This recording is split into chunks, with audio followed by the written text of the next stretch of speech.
All right, this is my buddy. This is Tweezer, which is an interesting name. And this is Sandpiper, I'm assuming where that name came from. And this is their roadmap to success.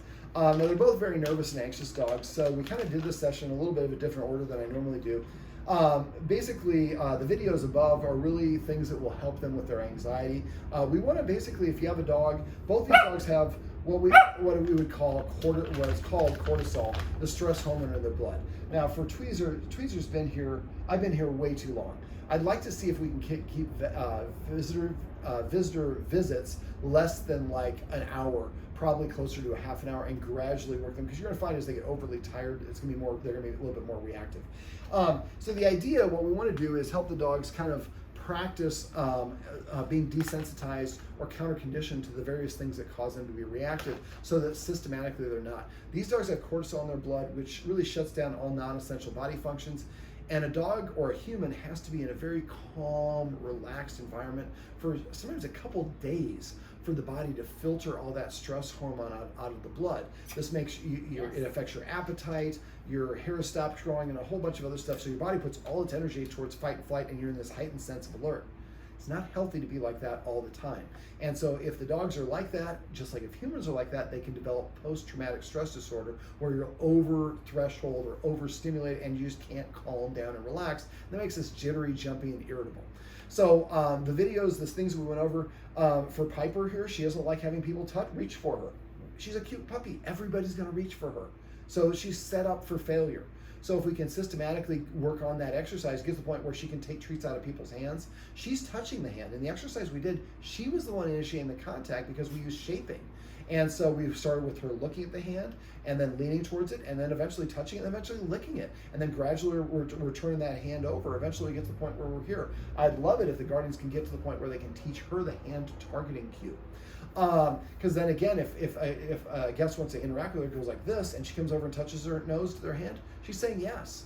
And if she doesn't, then she's saying no. When I meet a dog, I always like to hold my hand out like this. See how she came up to me? That's her way of saying consent. Now, she's saying consent because I know you have really good treats, David. But if she's the one initiating the contact, then I know she's on board with it. She has a tendency to freeze. And because she's so small and cute, a lot of people just scoop the puppy up and I'm petting you, I'm loving you.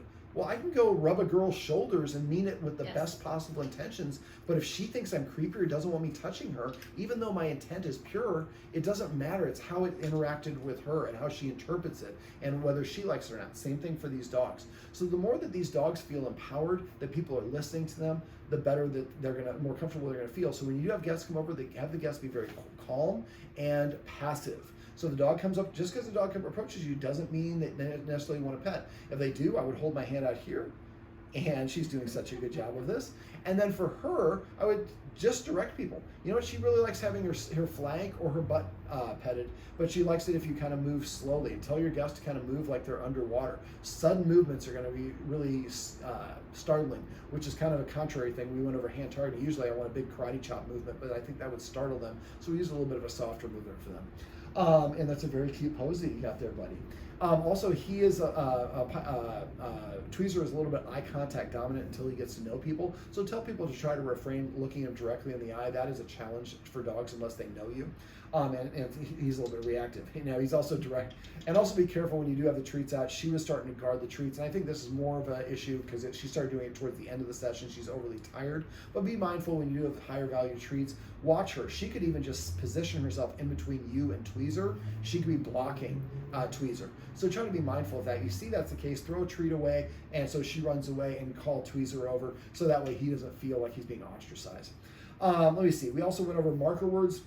Marker words the guardian is using for them is yes. Now, by the time you watch this, you should be done. But 2 more times today, I want you guys to walk around your house. Yes, give them a treat or put them on the floor. And then about 15, 20 minutes later, then T-Man can do it. Yes. And then do that maybe each one of those 2 or 3 times, maybe 4 times total, 2 with each of you.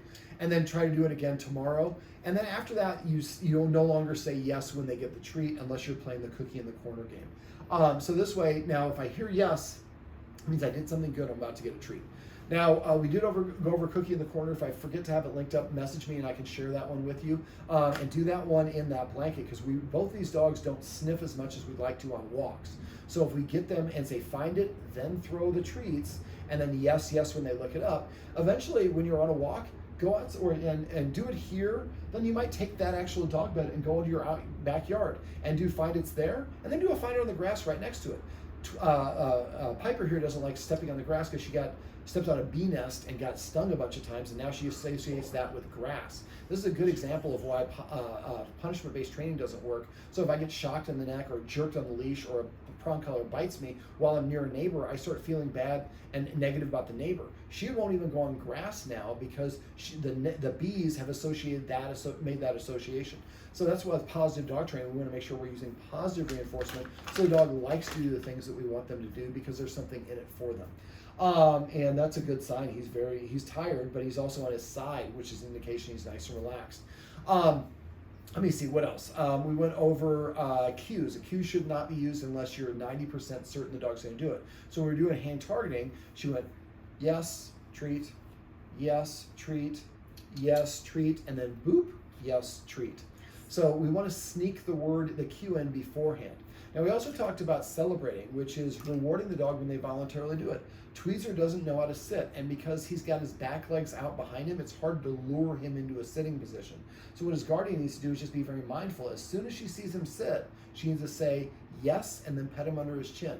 When we pet dogs, we like to pet him under the chin, on the chest, or on the shoulders, unless your name is Piper and then you're a weirdo and you don't like getting petted there. She likes no, but she likes being petted on her side. Just that hand reaching for her is going to be difficult.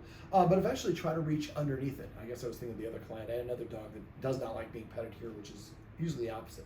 And what people want to do when interact with your dogs, again, have them hold their hand out so that they're initiating the contact. Celebrating is what I like to do, which is the easiest thing. So every time he sits, yes. Every time he comes to you, yes, pet. Every time he lays down, eye contact. Goes through the dog bed.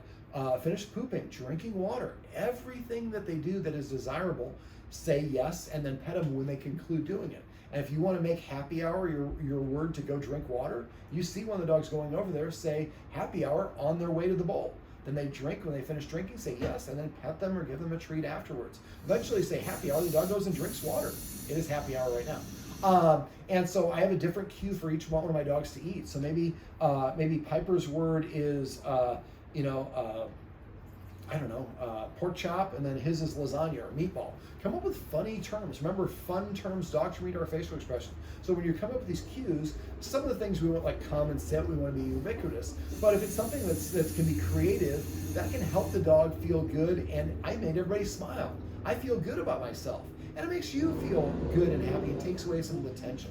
So try to get in a habit of celebrating all the things the dogs do that you like, so that you can reinforce that. And if you can anticipate them doing it, say the cue before they do it. Try to say the cue one time only, and try to say the marker word one time only. If you say the cue and the dog doesn't do it, then just lure them into the position or wait for them to do it again on their own accord. Use the watchword of celebrate if someone forgets to do it. If somebody says celebrate and Piper's right there, and somebody says celebrate, I would say yes and pet her under her chin or on her butt. A little bit easier for Tweezer. But that way we can kind of help each other, and eventually we'll be mindful. We'll watch the dog come up to us, we'll say yes, and we'll pet him. We don't even think about it. And now every time we pet our dog, it becomes like a micro dog training session. I was telling the guardians earlier that I'd like them to ask the dogs to sit if they nudge or paw for attention. But I think in this case, they're so nervous and anxious. That's a way of teaching dogs manners. But especially in Piper's case, that's how she says, I like you to continue the contact. I don't want to necessarily ask her to do it. I'd rather you just focus on the celebrating. So, and she's very good at it. She comes and she'll sit down in front of you if she wants attention. Make sure you say yes, and then try to pet her in a way that she feels comfortable with. The video about reaching the shaping will help eventually. We get to the point where you can reach over her head, which you usually don't want to do, but to the side and underneath, and she's no longer recoiling or freezing. She's actually looking forward for that as a contact point. Let me think, what else? I have a video on cooking in the corner, so again, if you forget how to do that, message me. Get a snuffle mat. I get one for each dog, and I also get a lick mat for the other dog as well, so you can have one every time guests come over. Give them the lick mat first. Exercise the dogs first. Give them the proper amount. Don't give them too much. Celebrate. Yes. Yes. And so after a while, you figure out, you know what, before a guest comes over, if Piper gets a 20-minute walk, she gets a 10-minute walk, and Tweezer gets a 20-minute walk, they're better behaved. Now when guests come over, we say, hey, message us before you head over. It's LA, it's going to take probably half an hour. So now you can exercise the dogs, and they need at least 10 minutes to recover before the guest comes over. But then you're setting them up for success. And then you can give them that lick mat, or the bully stick, or a trachea, or a no-hide, or a cow's snout, or a pig's ear, duck feet, chicken heads. There's a lot of stuff, celebrate, that you can do. Give the dogs. Chewing and licking release those endorphins. So if we can arrange a visit where we exercise them ahead of time, the guests come over without knocking on the door, so we don't trigger that response. They come in and the dog's immediately at the lick mat. The dogs are have those pleasure endorphins released, and then the guest leaves before they finish. Then the dog practiced having a whole visit where I didn't bark at all. And that's really what you're looking to do is have one of those visits stacked on top of another one, on top of another one. And eventually for the dog, when visitors come over, I get something really tasty, and I'm not practiced at barking. Right now, both these dogs are practiced at barking. So it's going to take a little bit of time. Use that positive interrupter we mentioned. So if you want to use that, or beep, beep, beep, or puppy, puppy, puppy, if you're going to do that, go around and load it. So again, make the kissing sound, give a treat. Walk in the next room, kissing sound, give a treat. So to the point where you make the kissing sound when they start barking, make the kissing sound, and then they come over to you. If you can't do that, is that your kiss? No. I was just like. But you don't want to go. You want to go. They both looked at me when I did that. And so then now the loading exercise makes it more powerful. So I make that sound, and I give them a treat, and I walk around the house doing that. And you can do that about 6 or 8 times, and then maybe 10 treats per practice session, 6 practice sessions. And after a while, and the dog starts barking, make that sound, they look at you, give them hand targeting, and give them a bully stick, give them a lick mat, give them something else to do.